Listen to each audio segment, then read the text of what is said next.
Zacarías capítulo 11. Vimos en el capítulo 10 cómo el Señor castigaba, ¿cierto?, a aquellos líderes y gobernantes que la verdad no se preocupaban, ¿cierto?, por su pueblo, y que a pesar de la dispersión, Él los iba a reunir, Él los iba a volver a la tierra, ¿no? Y esto nos hablaba de un futuro también, porque en el momento en que Zacarías profetiza, solo un remanente había vuelto, no había vuelto toda la nación. Había vuelto una parte de los que fueron llevados a Babilonia. La otra parte todavía estaba en Babilonia y ya para esta época al imperio medo-persa. Pero la parte norte, las 10 tribus del norte, habían sido llevados antes a Asiria y esos no habían vuelto. Y algunos habían vuelto y se habían mezclado, es decir, quedó allí siempre confusa la situación. De hecho, quedó tan confuso que aquí este pasaje, el capítulo 11, nos va a decir de un quiebre total en la unidad de la nación. Fíjense que hasta el día de hoy, por lo general, los judíos no saben a qué tribu pertenecen. Nosotros les llamamos judíos, pero no son judíos todos. Nosotros decimos el pueblo judío, y eso en realidad es un error, porque judíos son los de la tribu de Judá. Jesús era judío porque era de la tribu de Judá, pero por ejemplo, Moisés no era judío, Moisés era levita de la tribu de Leví. Y así, cierto, cada personaje pertenecía a distintas tribus. Saúl era de la tribu de Benjamín, era benjamita. El apóstol Pablo era de la tribu de Benjamín, él era benjamita, no era judío. Nosotros hoy le llamamos judíos a todos, pero judíos son de la tribu de Judá nada más. Lo que sería correcto decir son israelitas, porque son de la nación de Israel, pero Israel está compuesta por 12 tribus. Ahora, ¿quién es de cada tribu? No lo sabemos nosotros. Y el problema es que ellos tampoco lo saben. Ahora, lo interesante de todo esto, que hasta el día de hoy, lo decíamos en predicaciones anteriores, se hablan de las 10 tribus perdidas, ¿cierto? Las 10 tribus perdidas. Para Dios no están perdidas. ¿Por qué? Porque en Apocalipsis nos dice que Él va a levantar a 12.000 de la tribu de Neftalí, 12.000 de la tribu de Zabulón, 12.000 de la tribu de Judá, 12.000 de la tribu de Gad, etcétera, etcétera. Es decir, aunque el pueblo perdió la cuenta, Dios no ha perdido la cuenta, y el árbol genealógico para Dios está clarísimo. Él sabe exactamente de dónde es cada uno, aunque ellos no lo sepan. Y se produjo allí una mezcla nacional. De hecho, en la época del Señor, acá nos va a hablar un poquito acerca de eso, en la época del Señor, cuando Él estuvo aquí su ministerio terrenal, había una gran controversia, como predicaba ayer mi hermana Andrea allí en la plaza, entre judíos y samaritanos. Judío era la parte sur, pero los samaritanos eran algunos que habían vuelto con capital en Samaria, pero allí estaban todos mezclados. ¿Quién es quién? Entonces se generó ese problema racial. Nosotros somos puros, decían los del sur, y ustedes son mestizos, son mezclados.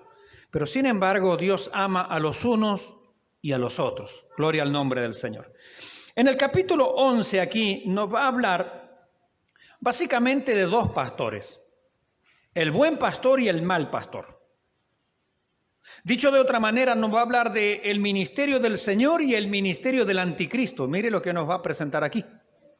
E Israel se le van a ofrecer, bueno, como en algún momento a Israel se le ofreció a través a través de Josué, escogeos hoy a quién sirváis. O vais a servir a los Baales o vais a servir a Jehová. Es decir, cada uno tiene que elegir. En la época de Elías también al pueblo de Israel se le ofreció, escojan hoy a quién servir. Si Baal es Dios, servirle, pero si el Señor, Jehová de los ejércitos es Dios, vamos detrás de Él. Ahora, ¿cuál es Dios? El que responde por fuego. Y allí sabemos la respuesta, ¿no?, de que Dios envió fuego y consumió el holocausto de Elías. Jehová es Dios. Aquí se les va a presentar proféticamente también. Elijan quién quiere que los pastoree. Cuando nuestro Señor también fue ofrecido allí en la cruz, antes de ir a la cruz, también al pueblo se le presentó. Bueno, escojan, ¿a quién quieren ustedes de verdad? ¿A Barrabás o a Jesús? ¿Qué significaba Barrabás? Hijo del Padre, Bar-Abas. En hebreo eso es hijo del Padre. ¿Qué quieren? A este hijo del Padre, pero ¿quién era el padre de Barrabás? Satanás, el diablo. Él era su padre porque sus obras testificaban de él, ¿verdad? Él ha sido homicida desde el principio, dijo el Señor. Y si este Barrabás era un homicida, él era hijo del diablo, Bar-Abas, hijo del Padre. Y Jesucristo estaba allí, ¿por qué? Porque él había dicho, yo soy hijo de mi Padre, pero el Padre de Cristo era Dios. Entonces tenemos, fíjese qué paradoja, ¿no? Tenemos ahí a un hijo del Padre, el diablo, y al hijo del Padre, nuestro Dios. Por un lado a Barrabás, por otro lado a Jesús. ¿A quién eligió el pueblo? Al hijo del Padre, cuyo progenitor era el diablo.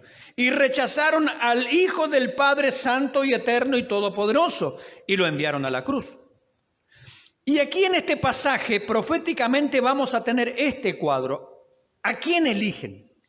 ¿A quién elige la gente hoy en día para que les guíe? ¿A quién elegimos nosotros hoy como nuestro pastor? ¿A quién elegimos hoy para que sea el guía y el dirigente de nuestras vidas? Mire, los primeros versículos, leía un autor, Charles Pfeiffer, y él decía, los primeros versículos, versículos 1 al 3, nos hablan de las consecuencias por elegir mal. Es decir, si elegimos mal quién va a ser nuestro pastor o quién es nuestro pastor, estas son las consecuencias. Oh Líbano, abre tus puertas y consuma el fuego tus cedros. Y es una palabra metafórica, porque, bueno, usted dirá, en último caso, que se quemen unos árboles allí en el Líbano no es problema, pero acá está hablando metafóricamente. Es decir, los gobernantes, los dirigentes, las personas de la nación, lo más importante que los compara con los cedros del Líbano, gente encumbrada, dice que van a ser quemados.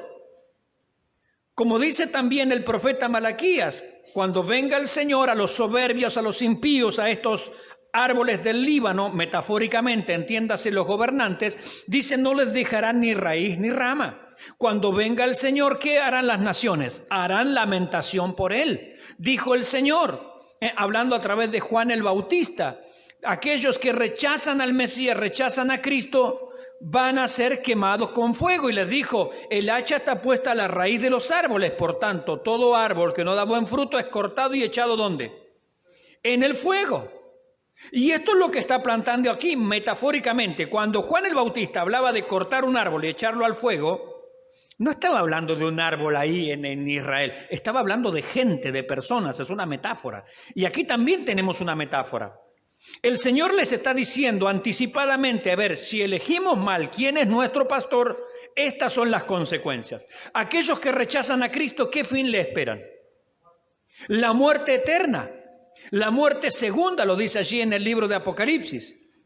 Aquellos que le rechazaron, pero el pasaje más famoso que conocemos en la Biblia, ¿cuál es? De tal manera amó Dios al mundo que ha dado a su Hijo unigénito para que todo aquel que en él cree no se pierda, mas tenga vida eterna. Pero ¿qué sigue después? Pero aquellos que le han rechazado, ¿cierto? Aquellos que no le reciben, ya están en condenación. La condenación se cierne sobre sus cabezas, está sobre ellos pendiente.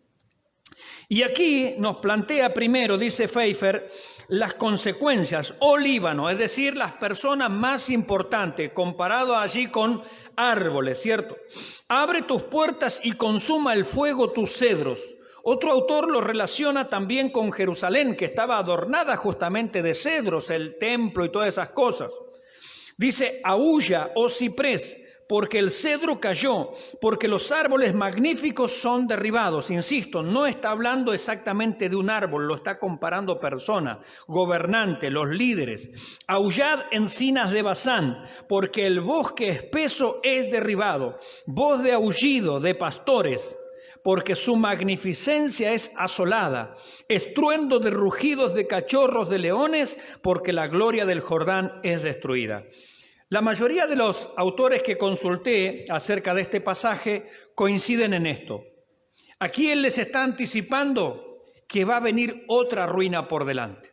Es decir, ellos hace 70 años atrás, 70 y tantos años atrás, habían visto la destrucción de Jerusalén. Y habían visto cómo se destruyó la ciudad, cómo el pueblo fue llevado cautivo, cómo se destruyó el templo, etcétera, etcétera. Ahora, después de 70 años, ellos vuelven, reconstruyeron el templo, reconstruyeron los muros, pero aquí Zacarías le está diciendo, como ustedes no elijan bien, viene otro problema más. Y todos los autores apuntan a que aquí Zacarías proféticamente le está hablando de un imperio que va a venir.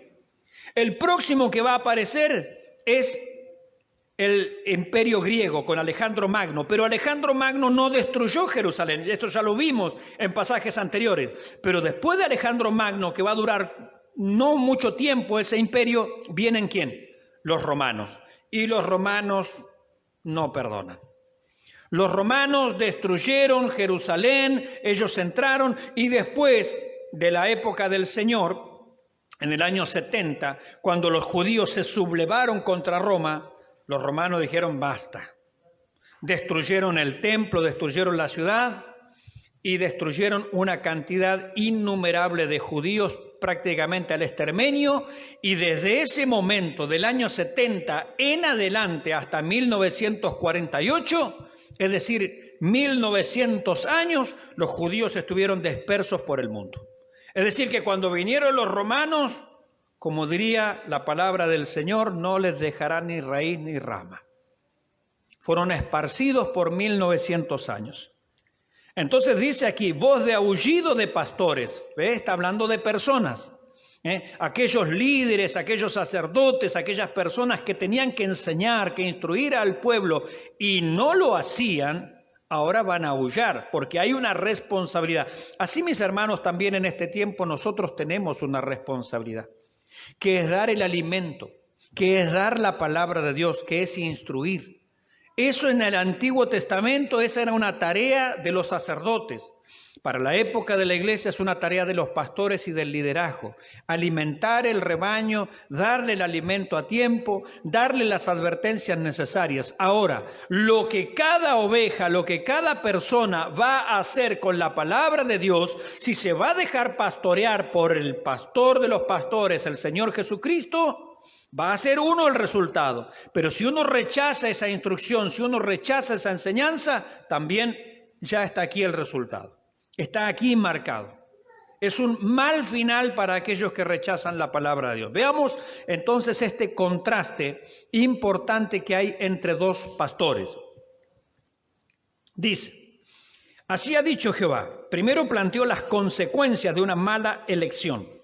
Así ha dicho Jehová mi Dios. Apacienta las ovejas, ¿de qué? De la matanza. Es que, mis hermanos, el Señor ve que estas personas no tienen un corazón dispuesto. Y no es que Dios las ha Él destinado a la matanza, sino que se han destinado a sí mismo para la matanza. Como dice Pablo en la carta a los Romanos, dice, Dios soportó con paciencia los vasos de misericordia. También soportó con paciencia los vasos aquellos que estaban destinados para destrucción, pero no dice que Dios los destinó para destrucción, sino que ellos a sí mismos, por la incredulidad, por la dureza de corazón, se predisponen para el castigo. A ver, un padre quiere castigar a su hijo, es el deseo de él, se levanta en la mañana diciendo, no hallo la hora de darle una paliza a mi hijo. No, pero de tanta inconducta se la gana, ¿verdad? Bueno, entonces, la inconducta genera el juicio, genera el castigo. Esta gente iba a ser castigada por su inconducta, por apartarse del Señor, por no buscarle, por no obedecer a su palabra. Y mire cómo le llama aquí, las ovejas de la matanza. El Señor, en una ocasión, cuando vio a la multitud allí que venía detrás de él, ¿cómo las miraba él? Como ovejas que no tienen pastor. Ovejas que nadie se preocupa de ellas, que nadie les da alimento, que nadie les da una enseñanza, y que aquellos que en realidad les interesaban las ovejas era simplemente por un fin económico, comercial, por sacar rédito. Pero no había otra cosa sino. Y él va a decir en Juan capítulo número 10, dice, yo soy el buen pastor su vida da por las ovejas. Amén.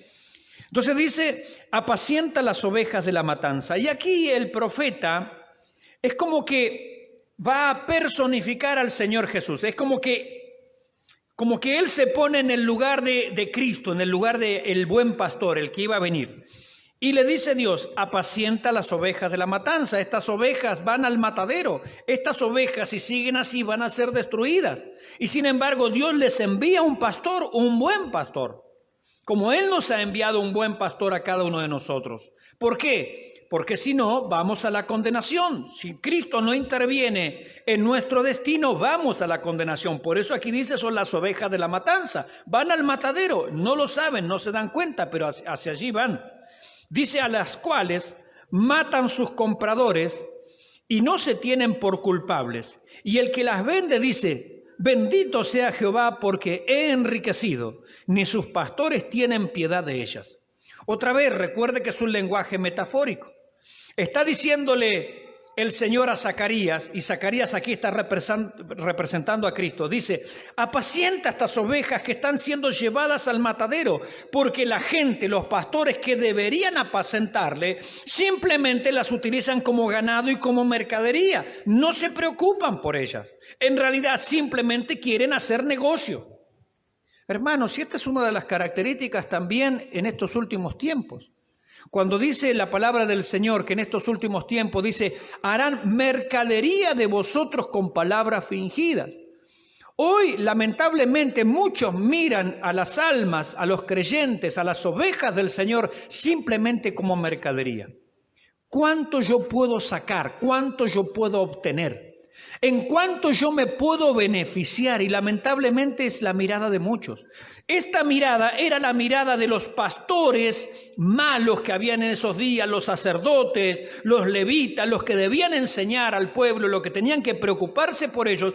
Sin embargo, lo único que para ellos era mercadería y se enriquecían a través de eso. Por eso decimos, ¿no?, que cercano también está el juicio de Dios, porque hoy no es distinto a estas cosas. No es distinto a lo que pasaba aquí en esos días. Y esta gente decía, bendito sea Jehová, ¿no? Como diciendo, Dios me ha bendecido porque he enriquecido. Lo único que les importaba era eso. No les importaba si el pueblo estaba bien, mal, si eran enseñados, si obedecían, si no obedecían. Lo único que les importaba era cuánto ellos ganaban. Nada más. Nada más, es la única preocupación. Dice, ni sus pastores tienen piedad de ellas. Así estaba el liderazgo en aquellos días. Dice, por tanto, no tendré ya más piedad de los moradores de la tierra, dice Jehová. Porque aquí yo entregaré los hombres cada cual en mano de su compañero y en mano de su rey, y asolarán la tierra, y yo no los libraré de sus manos. Quiere decir, mis hermanos, que llega un momento en que Dios quería apacentar a esta gente, quería conducirlos hacia la verdad, por el buen camino. Pero qué problema es cuando uno no quiere que el Señor lo pastoree. Cuando nosotros no queremos que Él nos guíe. Cuando nosotros no dejamos y no somos dóciles y sencillos, hermanos, para que podamos aprender de la palabra de Dios. Hay un momento en que el Señor va a aplicar su juicio y va a aplicar su disciplina, ya sea en la iglesia, ya sea en el mundo, como lo aplicó también sobre la nación de Israel. Es que va a haber ese momento. Hay un tiempo de gracia, mis hermanos, pero ese tiempo se termina y aquí nos va a hablar de la gracia. Ese tiempo se termina. Hoy nosotros, por ejemplo, como ayer estábamos allí en la plaza predicando la palabra del Señor. Pero, ¿cuándo será la última vez que salgamos al aire libre? No porque no querramos salir, sino porque la iglesia ya no está. Viene a mi mente esa canción cristiana que dice, ¿dónde están los que decían aleluya? ¿Dónde están los que decían gloria a Dios? ¿Dónde están que yo los busco y no los veo, ni en las calles, ni en los templos, ni en las casas? ¿Habrá venido el Señor?, se pregunta esa canción. Y llegará el momento, mis hermanos, en que ya no va a haber gente predicando en las plazas. Ya llegará el momento en que no haya gente, mis hermanos, que esté mirando a las personas no con el objetivo de sacarles algo, sino de darles palabra de Dios. Muchas veces me lo planteo a mí mismo como pastor delante del Señor. Señor, hasta donde yo sé, hasta donde yo puedo examinar mi corazón, no tengo un interés que no sea el de dar tu palabra a tus hijos. No tengo otro interés. Y el Señor nos libre de tener otro interés. Porque la obra del Señor, y aquí lo vamos a ver, es una obra por amor. Aún el trabajo de Cristo, aquí está escrito, va a ser un trabajo de amor, un servicio, un ministerio de amor. Pero va a llegar el momento, y hoy ya hay muchos hermanos que no miran las almas así. Las miran con otros ojos, con los ojos de la codicia, con los ojos del rédito, con los ojos, mis hermanos, del enriquecimiento. Y dice, por tanto, ya no tendré más piedad de los moradores de la tierra. ¿Qué tenía Dios hasta este momento? Piedad, misericordia, espera. Pedro nos plantea este mismo asunto de otra manera, lo dice, porque algunos dicen, ¿dónde está la promesa de su venida? Si las cosas están como siempre, desde el primer día hasta ahora. Y dice Pedro, estos ignoran voluntariamente que Dios está siendo paciente, no queriendo que ninguno perezca. Es decir, dicho de otra manera, ¿por qué Cristo no ha venido todavía? ¿Sabe por qué no ha venido? Porque está esperando que muchos se vuelvan a Él. Porque está esperando que aquellos que se quedan en sus hogares, hoy por la lluvia tal vez algunos hermanos, varios no han podido venir. Eso es razonable, porque estamos en un sector de la ciudad que se anega, ¿cierto? Hay mucho barro, etcétera, etcétera. Pero más allá de la circunstancia de hoy, el Señor está esperando que aquellos que sí pueden congregarse no lo hacen. No le buscan. Aquellos que se apartaron del Señor en esta iglesia o en otros lugares, se vuelvan a Él. ¿Por qué el Señor no ha venido? El Señor no retarda su promesa, según algunos la tienen por tardanza, sino que es paciente para con todos. Pero ¿qué dice aquí? No tendré ya más piedad de ellas. No tendré ya más piedad de la gente, de los moradores de la tierra. Llega el momento, mis hermanos, en que la gracia se va a terminar. Llega el momento, mis hermanos, en que la iglesia va a ser quitada de esta tierra y se abrirán las compuertas de la maldad de par en par para el avance del anticristo, para el avance de la maldad sobre esta tierra. Eso va a venir. Es inexorable, eso no va a ser evitado, ya está profetizado. El Señor no va a cambiar sus planes. Él ya ha visto y conoce absolutamente todas las cosas. Y eso va a suceder. Y aquellos que piensan hoy, bueno, cuando llegue esa época y yo tal vez me haya quedado, me voy a volver al Señor de todo corazón. La Biblia dice no, porque Dios les enviará un poder engañoso para que crean a la mentira, por cuanto rechazaron el amor de la verdad. Si una persona hoy rechaza el amor de la verdad y cuando viene Cristo no se va con Él, va a recibir, Dios va a permitir que reciba un poder engañoso para que le crea al mentiroso, al falso pastor, al anticristo.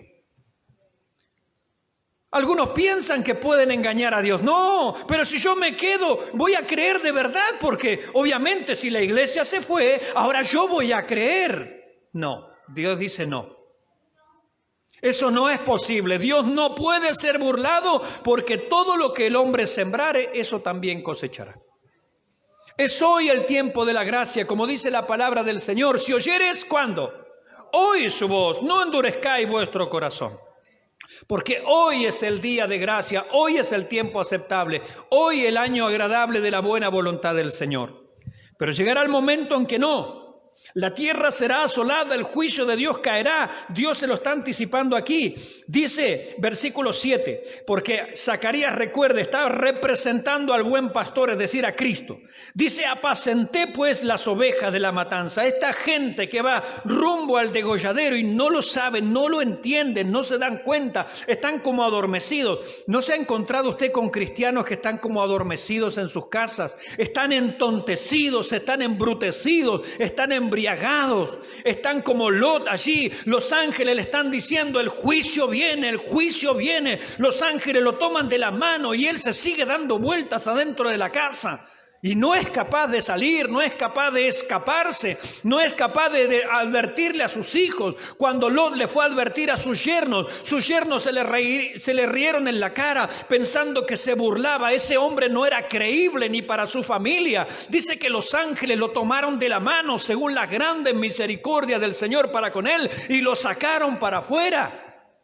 Y también sacaron a sus hijas y sacaron a su esposa, pero tanto amaba aquella mujer ese lugar que estaba por destruirse. Tanto lo amaba que miraba para atrás. Su corazón había quedado adentro de esa casa. Su cuerpo había salido, pero su corazón había quedado allá adentro. Ella amaba ese lugar. Y hermanos, Dios no se va a llevar a nadie a la fuerza de este mundo. No se lo va a llevar con él. Algunos enseñan por ahí la gracia irresistible. Cuentos. Mentiras, falsedades. Dios no salva a la fuerza a nadie, de ninguna manera. Escogeos hoy a quién sirváis. Aquí lo tenés a Barrabás, al hijo del padre el diablo o al hijo del Padre eterno y celestial. Elijan, ¿qué van a hacer? ¿A quién quieren? ¿Cuál es la clase de pastor que queremos para nuestras vidas? Y así hay gente, mis hermanos, que están embrutecidas en este tiempo, están entontecidas, están enceguecidas, pero Dios tenga misericordia, mis hermanos. Dios tenga misericordia. Tenemos que orar por cuántas personas de este lugar y de otros lugares están allí afuera, porque Cristo no ha venido simplemente esperando que se vuelvan del mal camino. Son ovejas de la matanza, están rumbo al matadero, ya han entrado en la manga. ¿Saben lo que es la manga? Allí en el campo se pone una empalizada donde las ovejas van sí o sí una tras otra. ¿Y a dónde conduce? Al matadero, no es otro lugar. Están ya ahí adentro caminando por la manga, mis hermanos. Y no se dan cuenta y están adormecidos. Pero el Señor tenga misericordia. Y aquí Zacarías, tomando ese papel profético del Señor Jesucristo, dice: apacenté pues las ovejas de la matanza. ¿Qué hizo Cristo cuando vino? ¿Apacentó las ovejas, sí o no? Amén. Amén. Y vino a proclamar el año de la buena voluntad del Señor, el año agradable. Apacenté pues las ovejas de la matanza, esto es, a los pobres del rebaño. Porque ¿a quién vino Él? A los pobres y humildes de espíritu. No vino a los pobres como dice el Papa Francisco. No. Hay pobres muy orgullosos. Pobres y humildes de espíritu, dice la palabra del Señor. Pueden ser personas adineradas como era Abraham, pero que reconocían la necesidad de un Salvador. No se trata de la pobreza económica, se trata de la pobreza espiritual. Aquellos que reconocen su quebranto y su fracaso delante del Señor. A esos vino. Si nosotros nos hallamos desdichados, quebrantados, pobres, necesitados de Dios, somos la persona ideal a la cual Dios puede salvar. Pero si nosotros nos creemos algo, Él dijo el Señor: yo no vine a llamar a justos, aunque no hay justo ni a un uno. Pero aquellos que se creen justos, no son candidatos para el reino de Dios. Ahora, si alguno realmente quebranta su corazón delante del Señor, es la persona ideal para ser salvada. Apacenté pues las ovejas de la matanza, esto es, a los pobres del rebaño. Y tomé para mí dos callados. Alguna versión dice un callado y una madera. Porque el Salmo 23 habla de esto. Tu vara y tu callado me infundirán aliento. En el Salmo 23 hay dos maderas, pero una es un callado, un báculo, un bastón, y la otra es un garrote. ¿Se entiende la diferencia? En el Salmo 23 lo plantea así: tu vara y tu callado. El callado, mis hermanos, es para dirigir la oveja. El garrote es para el lobo. El garrote no es para la oveja, el garrote es para el lobo. El pastor tenía que defenderse con algo.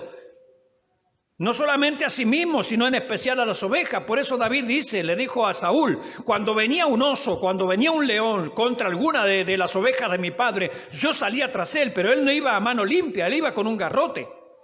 Él tenía con qué defenderse. Cuando vino Goliat, él fue con la honda. ¿Sí? Cuando Nehemías allí estaban reconstruyendo las murallas, ellos con una mano tenían el balde y en la otra tenían la espada. Son dos elementos distintos allí. Aquí dice dos callados. Otras versiones dicen la vara y el callado. No importa, son dos maderas allí con dos propósitos, ¿cierto? Distintos. Y dice, tomé para mí 2 callados, al uno puse por nombre gracia y al otro ataduras, es decir, unión, ligadura, unidad. 2 callados. Dice, y apacenté las ovejas. O sea, de una manera, él lo que hace es conducir las ovejas y defender las ovejas. Porque si es la vara y es el callado, con el callado conduce, la guía y con la vara las defiende. ¿Sí? Él hizo su trabajo. Dice, versículo 8, y destruí a 3 pastores en un mes, porque mi alma se impacientó contra ellos y también el alma de ellos me aborreció a mí. Todos los autores prácticamente coinciden aquí en que no hay manera de explicar claramente este texto. Probablemente eran 3 o sumos sacerdotes o personas muy importantes de aquellos días que murieron así uno tras otro por el juicio de Dios. ¿Se acuerdan de Nadab y Abiú, los hijos del sumo sacerdote Aarón? En un mismo día murieron 2. Tal vez pasó algo allí, no lo sabemos, nadie lo sabe explicar. Decía un autor, hay 40 posturas distintas, o sea que elija la que quiera. El asunto es que algo pasó en esos días que el Señor había mandado un juicio sobre líderes importantes de la nación y Dios los destruyó. Y lo que dice aquí importante, que estos líderes de la nación, dice Dios, yo los aborrecía, pero no solamente yo los aborrecía, ellos me aborrecían a mí. Eso es lo que dice aquí. Dice, y destruí a 3 pastores, es decir, líderes principales de la nación, en un mes. ¿De qué manera? No lo sabemos, no lo explica aquí Zacarías y nadie lo sabe explicar. Pero en ese mes murieron 3 líderes importantes en aquellos días. Dice, pues mi alma se impacientó contra ellos y también el alma de ellos me aborreció a mí. Es decir, aquí había una enemistad manifiesta y evidente. A Dios no le gustaba la actitud de esas personas y a esas personas no le gustaba la palabra de Dios. Hermanos, y siempre el que prevalece es el Señor. No podemos nosotros luchar con Dios y pensar ganar, de ninguna manera. O nosotros, mis hermanos, hacemos las cosas bien, estos líderes son anónimos, no sabemos nada acerca de ellos. Pero si alguien no hace las cosas bien, hermanos, se enfrenta al juicio de Dios. Y dice la carta de Santiago en el capítulo 3, hermanos, no os hagáis maestros, muchos de vosotros sabiendo que recibiremos mayor condenación. Cuando Nadab y Abiú hicieron cosas que no tenían que hacer allí, cuando se inauguró el tabernáculo, Dios sacó un lanzallamas espiritual y los fulminó. Los quemó a los 2 ahí al toque. Cayeron muertos calcinados en el tabernáculo. Y es más, le dice a Aarón, no llores por ello, porque si tú lloras por ello, yo también te quito la vida a ti. Y uno dice, qué tremendo, qué severo es Dios. Es que el hombre de Dios, el sacerdote de Dios, no puede estar en contra de las decisiones que Dios toma. Si Dios había decidido quitarle la vida a esos muchachos, su representante no podía tener una opinión distinta. Dios no los había llorado.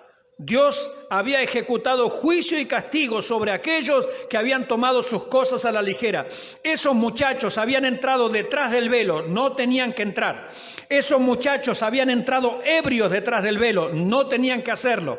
El Señor los fulminó en esa ocasión y le dice a Aarón, no llores por esto, porque tú no puedes estar en desacuerdo, mi representante, con mis decisiones. ¿Verdad que no? Estos días pasó en Chile un gran problema. Resulta que no quisieron recibir al embajador de Israel y eso generó una situación de desagrado y de disgusto entre Israel y Chile. También en los Estados Unidos, que hay una gran comunidad israelita, judía, también se molestaron con el gobierno chileno. ¿Sabe por qué?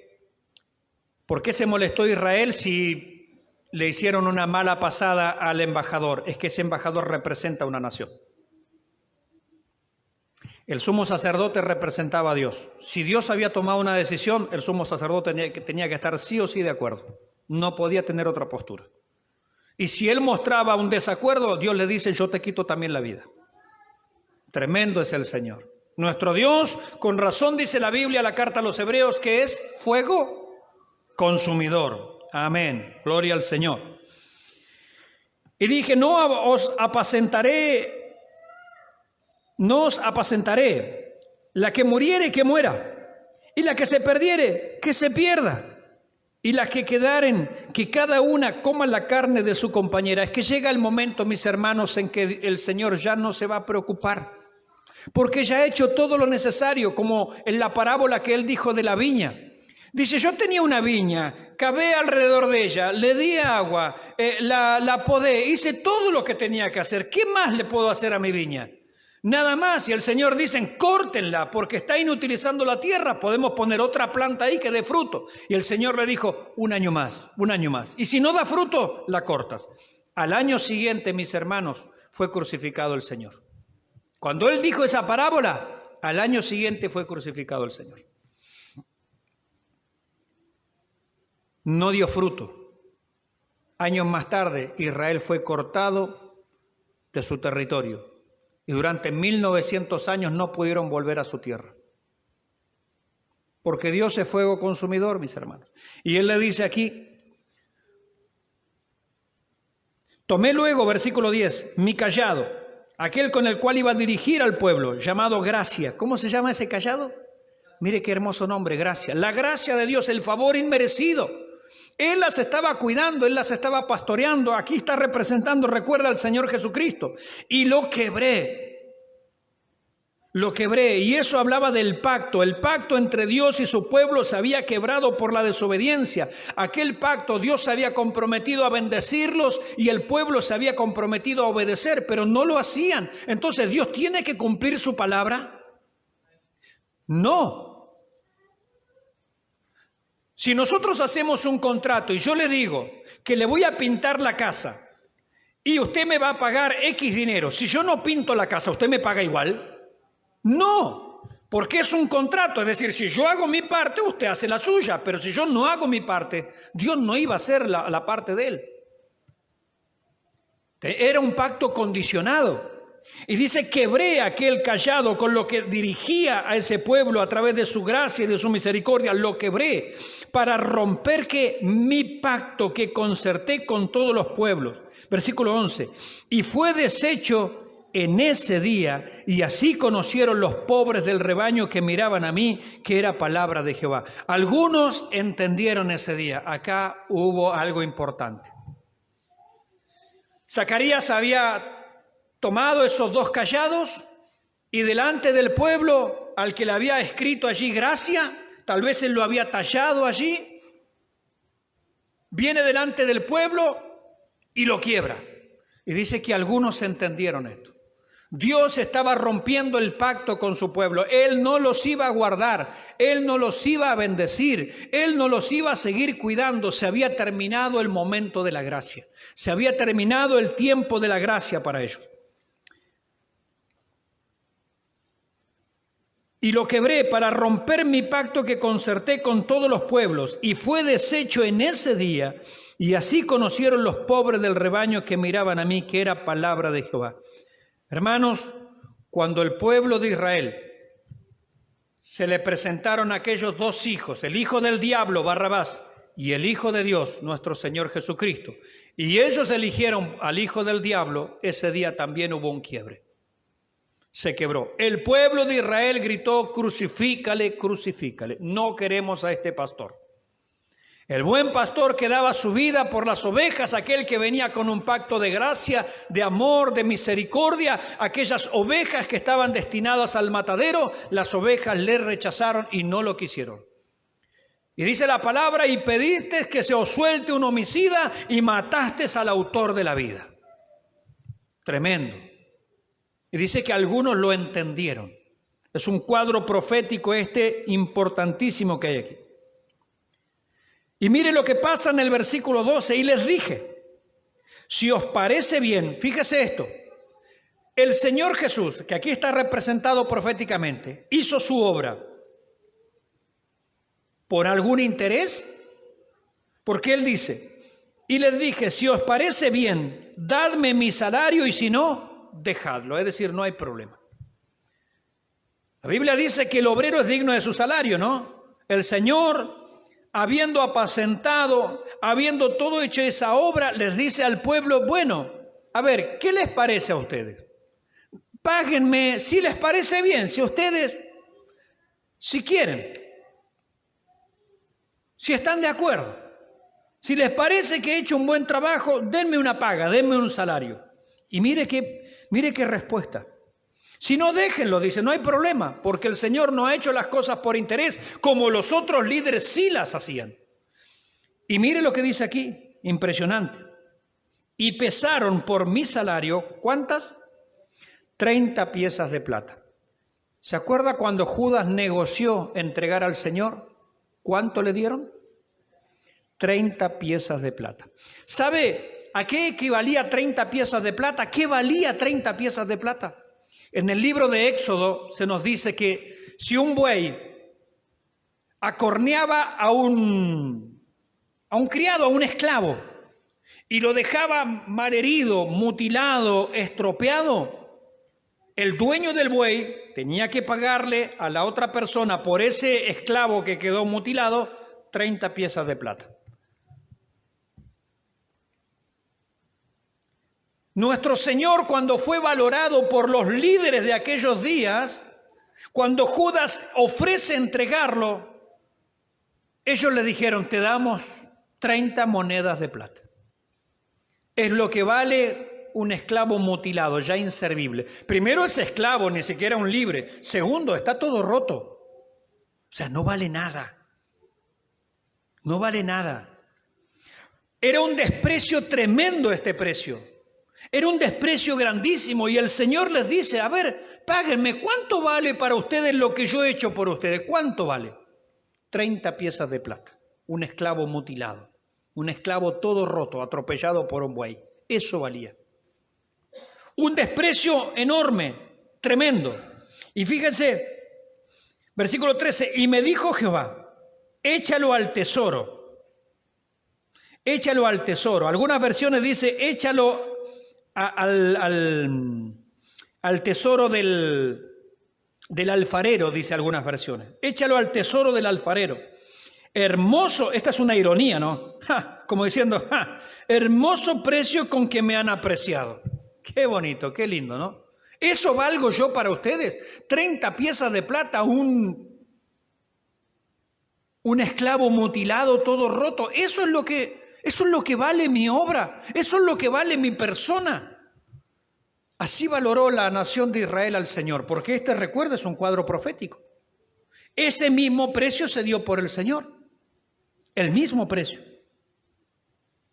Y dice, échalo al tesoro. Usted sabe que cuando Judas se dio cuenta de que el Señor, o no lo entendió, estaba obnubilado porque Satanás había llenado su corazón, dice la Biblia, y él se ofrece a entregar al Señor. Después dice que con remordimiento fue y arrojó las monedas, las 30 monedas allí en el templo. Y los sacerdotes, los líderes de aquellos días dijeron, no lo podemos echar a las ofrendas porque se compró a una persona por este dinero. Entonces fueron y compraron el campo del alfarero, ¿se acuerdan? Que dice así la Biblia en el Evangelio de Mateo. Compraron un campo, el campo del alfarero, dice específicamente, y allí se lo destinó para sepultura a los extranjeros. El campo del alfarero, mis hermanos, con lo cual fue el precio de estas monedas, con esas monedas se compró el campo del alfarero, era el lugar donde los alfareros, las vasijas que ellos trabajaban y se echaban a perder, no tenían buena forma, no tenían buena consistencia, el alfarero trabajaba y se echaba a perder y cosas así, iban a un determinado lugar y allí las tiraban, es decir, era el desecho de los alfareros. Ese lugar fue comprado para sepultura. Es decir, que el precio del Señor, con lo que se evaluó al Señor, se compró aquel lugar donde había alfarería desechada. Y el doctor Vernon McGee hace una extraordinaria aplicación aquí en este pasaje. Dice, cada uno de nosotros éramos como esas vasijas rotas, desechadas, que nadie querría y que no servirían absolutamente para nada. Pero el Señor, con su sangre, con el precio de su vida, compró aquel lugar, porque Él es el alfarero por excelencia. Y de allí, de lo vil y de lo menospreciado del mundo, el Señor toma para hacer lo que hoy es la iglesia de Cristo. Amén. Primera de Corintios, allí en los primeros capítulos nos habla acerca de esto. Como el Señor lo vil y lo menospreciado de este mundo toma, mis hermanos, para avergonzar a aquellos que se cree ser algo. Ese dinero, el precio de la vida de Cristo, fue para comprar el campo del alfarero, donde había allí vasijas rotas, quebradas, deshechas, con las cuales el Señor puede trabajar. Gloria a Dios. Qué cuadro realmente precioso hay aquí, mis hermanos. Y tomé las 30 piezas de plata y las eché en la casa de Jehová al tesoro. Quebré luego el otro cayado a ataduras, es decir, unidad, unión, para romper la hermandad entre Judá e Israel. Esa hermandad fue quebrada. Fíjese que después pasan unos 400 y tantos de años y llegamos a la época del Señor y judíos y samaritanos no se podían ni ver. La unidad había sido quebrada, había sido rota, mis hermanos. Dios había tenido gracia y misericordia y los quería apacentar. Sin embargo, el Señor ya no los apacentó más porque ellos no quisieron, lo rechazaron, le ofrecieron una paga miserable, una paga realmente burlesca, mis hermanos, y también la nación se desintegró. Ya no fue más una nación, fue quebrada la unidad de la nación. Y hasta el día de hoy, la unidad de la nación está quebrada. Tremendo. Y me dijo Jehová, versículo 14, quebré luego el otro cayado de ataduras para romper la hermandad entre Judá e Israel. Y hasta el día de hoy esa hermandad ha sido quebrada. Pero llega el día en que el Señor los volverá a reunir, mis hermanos. Vemos ahora, versículos finales, como fue rechazado el Mesías, como fue rechazado el buen pastor que su vida dio por las ovejas y fue menospreciado con una paga vil y miserable, el Señor ¿qué hace? Bueno, no quieren este pastor, como dijo el Señor, yo he venido en nombre de mi Padre y no me recibís. Si otro viniere en su nombre, a ese recibiréis. Y eso está profetizado aquí. Mire lo que dice. Y me dijo Jehová, toma aún los aperos, es decir, los enseres, una versión dice la mochila. Toma aún la mochila, los aperos de un pastor insensato. Insensato en realidad la idea es corrupto, no tonto, sino corrupto. Toma ahora, dice, los enseres, es decir, los utensilios, los elementos de un pastor corrupto. Esa es la versión más exacta. Dice, porque he aquí yo levanto en la tierra, ¿en cuál tierra? En esta tierra de Israel, a un pastor que no visitará a las perdidas como hacía Cristo, ni buscará a la pequeña como hacía Cristo, ni curará la perniquebrada como hacía Cristo, ni llevará la cansada a cuestas como hacía Cristo, sino que comerá la carne de la gorda y romperá sus pezuñas. Es decir, que aquel pastor que Israel va a proclamar, este es el Mesías, este es nuestro dirigente, en realidad es todo lo contrario. Porque han rechazado al buen pastor, van a recibir a este otro sujeto, que viene en su propio nombre. Y dice versículo 17, gloria a Dios porque la historia no termina ahí, para nosotros sí ir finalizando. Ay de ese pastor inútil, de ese pastor corrupto, el anticristo está hablando, aquel que se va a levantar. Porque Israel quedó disperso. El juicio vino por haber rechazado a Cristo. Pero dice el versículo 17, ay del pastor inútil, ese anticristo, que abandona el ganado, hiera la espada su brazo. En Apocalipsis 19, cuando se nos habla de la venida del Señor, dice que una espada aguda sale de su boca para herir con ella a las naciones.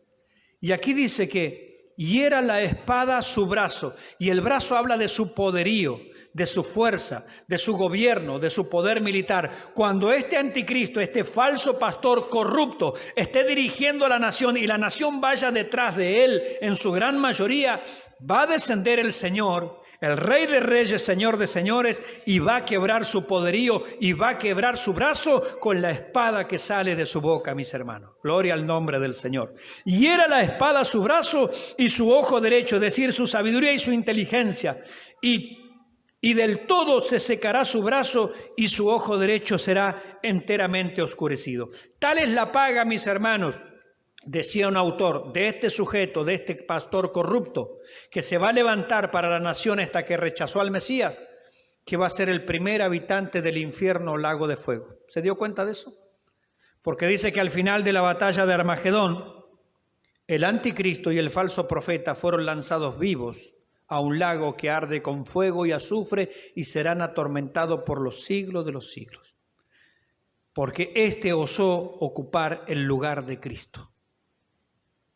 Y Cristo es inigualable, es irreemplazable, mis hermanos. Gloria a Dios, dejémonos apacentar por este buen pastor y valoremos esta obra maravillosa de gracia y de misericordia que Él ha hecho y que hace por cada uno de nosotros. Le damos gracias al Señor. Padre.